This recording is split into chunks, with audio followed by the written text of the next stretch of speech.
I'm Logan Crawford, and right now on Spotlight, we are speaking with Christopher Newsome. He is an intriguing author with a flair for mystery, best known for his work, Autobiography of a Mystery Man. His compelling narrative style has captured the imaginations of readers around the globe, inviting them into the captivating depths of his enigmatic life journey. We're delighted to delve into his storytelling process today and learn more about his work as we talk to him right now on Spotlight. We're delighted to have him in the spotlight today. We thank the folks at Good River Print and Media for helping us put him in the spotlight today. And we ask viewers like you to support writers like him by subscribing to our channel. Christopher, thank you so much for joining us. Thank you for having me. My pleasure. Christopher Newsome, man of mystery. This is your autobiography. Tell us a little bit about why you decided to write this book and why you entitled it as you did. Well, I decided to write this book because I think we all have a story, and I think every individual's story is important, and I wanted to tell my story.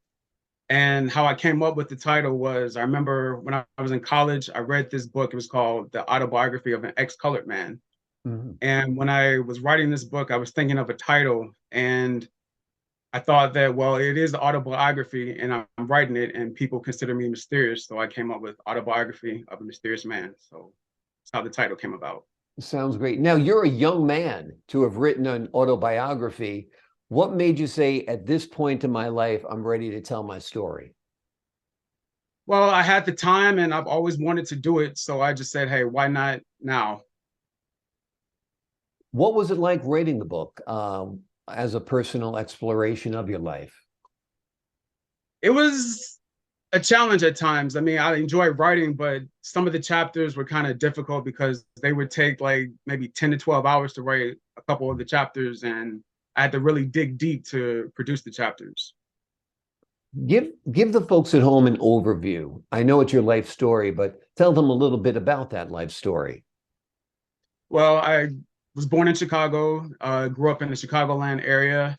Uh, my parents, they were married, but then they divorced, and I lived with my mother primarily throughout like my life. And then like I would go see my father on the weekends because he lived in Indiana, and I stayed with him in the summer. And I just basically followed my life in the Chicagoland area. Hmm. And what do you hope readers will know about you and perhaps know about themselves when reading this book? That they're not alone, that everyone goes through a lot of different things, and a lot of things can be personal, they can be embarrassing, they can be things they rather not talk about. And I just wanted to open the door and just have an open conversation with people that it's okay to just go through your past and focus on things that you may not necessarily be proud of. What was the hardest part of this book to write? What was the story in your life that you felt it was most difficult to pull out and talk about and put out there before the world? In the book, I have a chapter, it's called Detrimental Emails, which is, I think, chapter 11. And it dealt with me receiving these emails that I thought were legitimate, but in actuality, they were scams. Hmm. And I continued on with those emails and followed up with them. And then by the time I found out they were scams, I was scammed out of a lot of money and put myself in debt and had to declare bankruptcy as a result of that. Yeah. So that was very hard and very kind of embarrassing to admit, but I had to talk about that because it was very important. Is this the first book you've written? Yes, it is. Okay. And I know you said it took hours upon hours sometimes to write a chapter, but how long did it take you to write it? The entire book. Yeah. Uh, I started it about sometime in 2008, and then I took a break from it, and then I came back to it, and then once I came back to it, it took about maybe another 2 or 3 months to write. So all in all, maybe about 9 months or so. And when did you write? Did you write at home? Did you write on your laptop? Tell me a little bit about the writing process. Primarily, I wrote it in my bedroom. I made an outline of what I wanted to talk about, and I just sat in my room and just wrote longhand first, and then I typed it out. Interesting. So you had what, like a yellow pad there or something, and was scribbling it Something like down? that. Right. Yeah. Very cool. Who's the first person you asked to read it once it was all complete? Uh, my father, he had asked me if like I would give him a copy, and I said sure, no problem. But I was a little bit nervous about it because I have a chapter in there about him, and there's some unflattering things in there that he did in his past. So he was the first to read it. And what was his reaction? He said it was well written, and I'm was thankful for that. And the parts that were unflattering to him, was he understanding about that? Yeah, he was. Yeah, sounds good. And part of the task for this book, I guess, was weaving a little mystery into this autobiographical narrative. How did you go about doing that? What specifically do you mean? Well, you try to build a little suspense for the viewer, for the reader rather than the viewer, where you try to not just, give the facts of your story, you actually told it in a compelling style. What went into that, writing it in a compelling story, in a compelling style? Uh, Pretty much I was straightforward. I mean, I didn't really want to leave anything too concealed, if you will. I just wanted to just go straight forward and go for it and really be honest. Mhm. What have you heard from readers who've picked up the book? I've heard they've liked it. There were a few reviews about it, and so far it's been pretty good. I'm not expecting everything to be great, but Right. overall, it's been pretty good overall. Is it hard having your whole story out there before the world?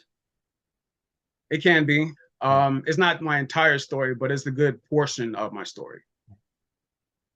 Was it therapeutic at all writing the story? Was you put it down on paper, you kind of relive parts of your life. Did it put things in better perspective? Yeah, it did. It was therapeutic and it was also very draining because I had to dig deep to remember some things and pull some things out and get it out on the page. Yeah. Tell me a little bit about your life. Are you married? Do you have children? That kind of stuff. No, I'm single. I live in Indiana and I work a regular job that has different hours, but I'm just working, living my life. Do you have any more plans for writing any other books? Not at the moment, but we'll see what happens in the future. Yeah. Yeah. Did you enjoy writing this? Yes, I did very much. Yeah. Yeah. And what's your favorite part of the book? So maybe it was a story or something you hadn't thought of for a long time, or something that kind of makes you smile even till today. There's this one part of the book where it's called exposure, and basically about that chapter, it talks about my exposure to sex, Mhm. and I talk about that, and it's got some pretty interesting stories in there. So that's one of the chapters that I like and kind of enjoy. I don't Absolutely, know how absolutely. people are going to receive it, but it's an interesting chapter.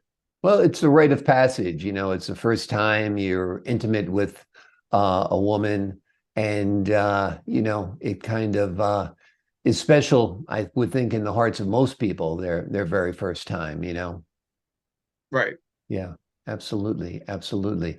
Can you see this being made into a film or a TV series or something? Um, I thought about it, but I mean, the thoughts crossed my mind, but I hadn't really considered it, to be honest with Yeah. you. Well, it's out there, so you never know who's going to read it, who's going to pick it up and say, "Hey, Christopher's got an interesting story."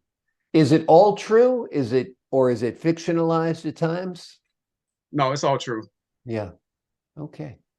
Very, very good. And why did you decide to call it Autobiography of a Mystery Man? What's mysterious about you? I grew up very quiet and reserved, and usually when you're quiet and reserved, you're considered mysterious. So that's where the mystery comes from with the title. Gotcha. Okay. Sounds great. Well, the name of the book, as we just mentioned, is Autobiography of a Mystery Man. It is written by Christopher Newsome. He is an intriguing author. He's got a flair for mystery, and he has a compelling narrative style that has captured the imaginations of readers worldwide. He is inviting them to the captivating depths of his life's journey. And we are delighted to have spoken him today here on Spotlight. Christopher, thank you so much for joining us. Thank you for having me. My pleasure. And to the folks at home, I'm Logan Crawford, thanking you for your time this time. Until next time on Spotlight.